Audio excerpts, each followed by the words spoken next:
আসসালাতু মিরাজুল মুমিনিন, মুমিনদের জন্য একটা মেরাজ স্বরূপ। আল্লাহর সাথে মেরাজ মানে হচ্ছে ডাইরেক্ট কনভারসেশন করা হয়। তো কিভাবে কনভারসেশন করা হয় বিভিন্ন তাফসিরের মধ্যে আসছে। যখন আপনি দাঁড়িয়ে সূরা ফাতিহা পড়তে থাকেন, তখন আপনি যখন বলেন আলহামদু, সূরা ফাতিহার শুরুর শব্দটা, তখন আল্লাহ রাব্বুল আলামিন জিজ্ঞাসা করে লিমানিল হামদু ইয়া আবদি, তুমি কার প্রশংসা করছো এ বান্দা? তখন বান্দা বলে যে লিল্লাহ, আলহামদু লিল্লাহ, আমি প্রশংসা করছি আল্লাহর। আল্লাহ আবার বলে তুমি যার প্রশংসা করছো সে আল্লাহর কোনো পরিচয় আছে? হ্যাঁ। তখন বান্দা বলে হ্যাঁ আমি জানি তার পরিচয়, তিনি হচ্ছেন রব্বুল আলামিন, সমগ্র বিশ্বজাহানের প্রতিপালক। তখন আল্লাহ রব্বুল আলামিন আবার জিজ্ঞাসা করে তোমার যে প্রতিপালক হিসেবে যাকে তুমি মানছো তার কোনো কোয়ালিটি আছে, গুণাবলী আছে, সে কিছু করার ক্ষমতা রাখে? তখন বান্দা বলতে থাকে আর রহমান আর রহিম, তিনি হচ্ছেন দয়ালু দয়াময়। রহমান শব্দটা আরবি গ্রামার সম্বন্ধে যাদের ধারণা রয়েছে, মাদ্রাসা ব্যাকগ্রাউন্ড থেকে পড়েছেন, এর একটা ডেরিভেটিভ আছে। আরবি শব্দের অনেক ডেরিভেটিভ আছে, তার মধ্যে রুট যেগুলো এগুলোকে মাদ্দা বলা হয়। এই রহমান রহিমের মাদ্দা হচ্ছে হামিম, রেহেম থেকে আসছে। কোরআনে আল্লাহ রাব্বুল আলামিন এই রেহেমের কথা বলেছেন আল্লাযী তাসাআলুনা বিহি ওয়াল আরহাম, ওই হচ্ছে তোমরা যেই রেহেমের উদাহরণ দিয়ে পরস্পরকে পরিচয় দিয়ে থাকো, যে ও আমার ভাই, ও আমার বোন, ও আমার খালা, আমার মামা।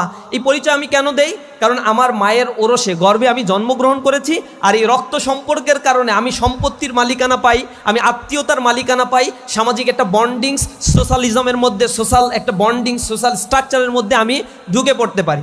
যে এই যে পরিচয়টা আমি দেই, আল্লাহ বলছেন যে ওই জায়গায় সেটাকে যেখানে মানুষকে সংরক্ষণ করে রাখা হয়, একেবারে শুক্র রক্তবিন্দু, এরপরে সেটাকে মাংসপিণ্ড, এরপরে সেটা হাড়ে পরিণত, হাড় থেকে সেটা মানুষের আকৃতিতে গঠন করা, এই সব প্রক্রিয়াটা ঘটে হচ্ছে মানুষের, সেটাকে রেহেম বলে আখ্যায়িত করা হয়, সংরক্ষিত একটা জায়গা। এই জায়গার কথা আল্লাহ রাব্বুল আলামিন উল্লেখ করেছেন এবং সেটাকে রেহেম বলা হয়, হামিম রেহেম। এই রেহেম হচ্ছে মূল ধাতু, তা থেকে আসছে রহমান আর রহিম। এখন পেটের মধ্যে যখন সন্তান থাকে মায়ের, তার খাদ্য কি থাকে? সন্তানের খাদ্য হচ্ছে নাভির মাধ্যমে রক্ত প্রবাহিত হয়, তার খাদ্য সার্কুলেটেড হয়, এইভাবেই খাদ্য হয়ে তারপরে সন্তানের চোখ হয়, মাথা তৈরি হয়, এরপরে হচ্ছে তার আরও সব বডির স্ট্রাকচারগুলো তৈরি হচ্ছে। তো ওইখানে আসলে এই জন্য মা আবেদন করে কিনা আল্লাহ রাব্বুল আলামিনের কাছে যে আমার সন্তানের 2টা চোখ দিও, নাক দিও একটা, নাকের 2টা ছিদ্র দিও আল্লাহ, দয়া করে কান একটা 2টা দিও, একটা দিও, মানে একটা রেখে তাকে বাদ দিও না। এরকম আবেদন করার দরকার হয় না, কিডনি 2টা দিয়ে দেয় এজন্য আবেদন করতে হয় না, এমনি এমনি এই গঠনটা হয়। তাহলে এই গঠনটা আসলে কে করে? এত সুনিপুণভাবে গঠন, অথচ একটা কিডনি রিপ্লেস করতে, চোখের একটা রেটিনা নষ্ট হয়ে গেলে এরপরে এর জন্য কত কোটি কোটি টাকা খরচ করে ফেলতে হয়, এরপরেও পূর্বের অবস্থায় ফেরত আসা যায় না। তা আল্লাহ রাব্বুল আলামিন একেবারেই আল্লাযী খলাকাকা ফাসাওয়াকা ফাআদালাক, যিনি মানুষকে সৃষ্টি করেছেন, সুষমামণ্ডিত করেছেন, ফাআদালাক, তার প্রতি আল্লাহ রাব্বুল আলামিন ন্যায় বিচার করেছেন। অর্থাৎ মানুষকে যে আকৃতিতে ফি আইয়ি সূরাতি মাশা আর রক্কাবা, তিনি যেভাবে চেয়েছেন সেভাবেই তৈরি করেছেন। এজন্য কারো দরখাস্তের আল্লাহর ধারার প্রয়োজন হয় না। এখন ওই মায়ের গর্ভাশয়ের মধ্যে, গর্ভের মধ্যে যখন সন্তান লালন পালন হয়, এটার জন্য মায়ের কৃতিত্ব আর কতটুকু রয়েছে? সে তো রাতের বেলায় যখন ঘুমায়, আপনারা ঘুমাতে গেলে একটা দোয়া পড়েন না? দোয়াটা কি?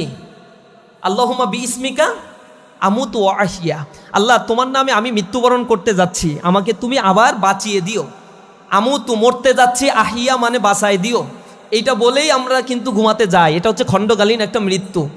এই যে মৃত্যুবরণ করতে যাই, তখন মায়ের গর্ভের মধ্যে যে সন্তান থাকে, মা উপর হয়ে শুয়ে থাকলে তো সন্তান মরে যাওয়ার কথা, ঠাসা লেগে মরে যাওয়ার কথা, কিন্তু এরকম তো কোনো সন্তান মারা যায় না। তাহলে তার রক্ষণাবেক্ষণের জন্য আল্লাহ রাব্বুল আলামিন ফেরেশতা নাজিল করেন, হাদিসের মধ্যে আসছে 70-এর অধিক ফেরেশতা আল্লাহ রাব্বুল আলামিন দিয়ে তাকে রক্ষণাবেক্ষণ করে থাকেন। তো ওই গর্ভের মধ্যে তার খাদ্য, তার রক্ষণাবেক্ষণের দায়িত্ব যে আল্লাহ রাব্বুল আলামিন যেভাবে গ্রহণ করে, কোনো ব্যক্তি আল্লাহ রাব্বুল আলামিনকে যদি রব হিসেবে গ্রহণ করে নেয়, তাকে যদি রহমান রহিম হিসেবে গ্রহণ করে নেয়, আল্লাহ দুনিয়াতেও তাকে ওইভাবে রিজিকের ব্যবস্থা করেন যেমনি মায়ের পেটের মধ্যে ওই সন্তানকে আল্লাহ রাব্বুল আলামিন নিরাপত্তা এবং রিজিক দান করে থাকে। এই জন্য রবের পরিচয় হচ্ছে রহমান আর রহিম। এটা আরবি পড়লে এই শব্দগুলো যখন কোরআনে তেলাওয়াত করবেন নামাজের মধ্যে, তখন দেখবেন খুব প্রশান্তি মনে হয়। এই যে নামাজের মধ্যে আমি যখন এগুলো পড়ছি, আল্লাহ আমাকে কোশ্চেন করছে, আমি কোশ্চেনের আনসার দিচ্ছি, এমন একটা সুনিপুণ একটা বন্ধুত্ব আল্লাহ রাব্বুল আলামিনের সাথে হচ্ছে। এবং নামাজের মাধ্যমে বান্দা আল্লাহর কাছে সিজদায় গিয়ে বাংলায় চান, আরবিতে চান, হিন্দিতে চান, যা ইচ্ছা চান, সমস্যা নাই। নামাজে সিজদার মধ্যেই চাইতে হবে। নামাজ সালাত বলা হয়, এটা দোয়া। নামাজের পরে আবার উপচে পড়ে দোয়া পড়ার দরকার নাই, হাত তুললে দোয়া পড়ার দরকার হয় না। রাসূল এটা করতেন না। নামাজের পরে তিনি তাসবিহ তাহলিল পড়তেন, আর যা বলার সিজদার মধ্যে গিয়ে তাসবিহ তাহলিল পড়ার পরে এরপরে যা ইচ্ছা তাই বলতেন।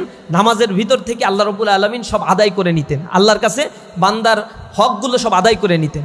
এগুলো আমরা আসলে বুঝি না, নামাজের শব্দের অর্থ পার্টিকেলগুলো আমরা জানি না, এগুলো বুঝতে পারি না। তো ইসলামী ছাত্র শিবির কী করে, এই নামাজের প্রতি লায়াবল করে তোলে একজন স্টুডেন্টকে এবং বলে যে তোমার আত্মার প্রশান্তির জন্য এটা প্রয়োজন।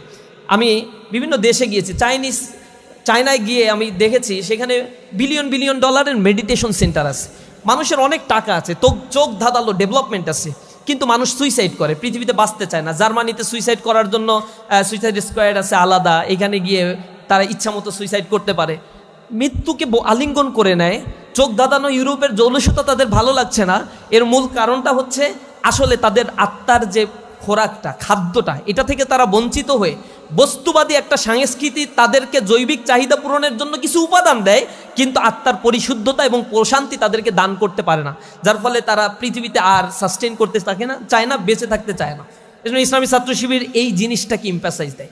এটা দেওয়ার কারণে ইসলামী ছাত্র শিবিরের কাউকে কোয়ান্টাম মেথডে গিয়া মেডিটেশন নিতে হয় না, জীবনের শেষ মুহূর্ত পর্যন্ত ইবাদত করে সে আত্মার প্রশান্তি খুঁজে নেয় এবং আল্লাহ রাব্বুল আলামিনের ডাকে সাড়া দেওয়ার জন্য সবসময় প্রস্তুতি নেয়। তো স্টুডেন্টদেরকে আমরা এভাবে মোরালি কনস্ট্রাকশন করার চেষ্টা করি, তাদেরকে একেবারে আমাদের রুটিন ওয়াইজ এই কাজগুলো করতে হয়। রুটিনে অভ্যস্ত হয়ে যখন আমরা যাই তখন আমাদের ভিতরে এমনি এমনি এই জিনিসগুলো পালন করতে খুবই ভালো লাগে। অনেকের মনে হয় এটা একটা রেস্ট্রিক্টেড একটা জীবন, এরকম হয় নাকি কোনো দিন, এইভাবে জীবন চলে?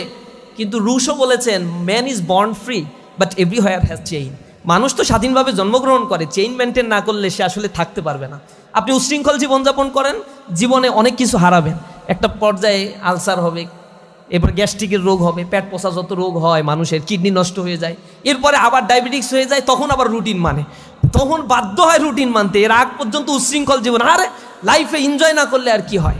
কিন্তু একটা পর্যায়ে গিয়ে যখন ডায়াবেটিক্স 30-40 বছরে ধরে পড়ে তখন আবার রুটিন মাফিক চলতে থাকে। এই হচ্ছে আমাদের মানে স্বাধীনতা, এটা হচ্ছে আমার নিজস্ব জীবনের স্বাধীনতা ভোগ করার কুফল। সুতরাং জীবনের ডিসিপ্লিন মেনটেন করলে এটাই আপনি রুটিন হিসেবে মেনটেন করতে পারবেন। তো ইসলামী ছাত্র শিবির এই রুটিনের মধ্যে একটা বড় কাজ যেটাকে আমরা আইডেন্টিফাই করি সেটা হচ্ছে এডুকেশনকে, এবং স্টাডি কতক্ষণ একটা স্কুলের ছাত্র করবে, ইন্টারমিডিয়েটের একটা ছাত্র করবে এবং অনার্সের স্টুডেন্ট করবে। এই জিনিসগুলো যখন কম হয় তখন মাসের শুরুতে 1 তারিখে একটা বৈঠক হয় আমাদের।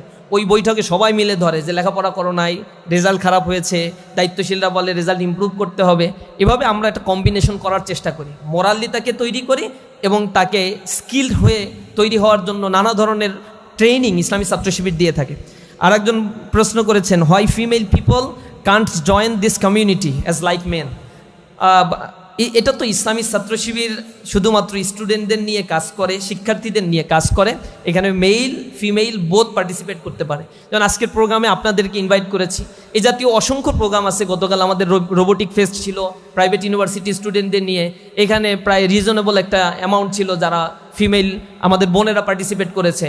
আমাদের লিডারশিপের ক্ষেত্রে আমরা শুধুমাত্র বাংলাদেশের কনটেক্সটে আমাদের ছাত্রদেরকে আমরা নিয়ে লিডারশিপ গ্রো আপ করি, এবং আমরা এটা বিশ্বাস করি বাংলাদেশের কনটেক্সটে ফিমেলদের আলাদা প্ল্যাটফর্ম থাকা উচিত, এবং সেটা আছে। সেই প্ল্যাটফর্মে নিজেরা লিডার হবে, নিজেরা সোসাইটি রিকনস্ট্রাকশনের জন্য কন্ট্রিবিউশন করবে এবং নিজেদের এরিনায় তারা কাজ করতে স্বাচ্ছন্দ্যবোধ করবে বা করবে, এইটাই আমরা বিশ্বাস করি। এবং এরকম প্ল্যাটফর্মে আপনারা যুক্ত হবেন, অনেক প্ল্যাটফর্মগুলো রয়েছে।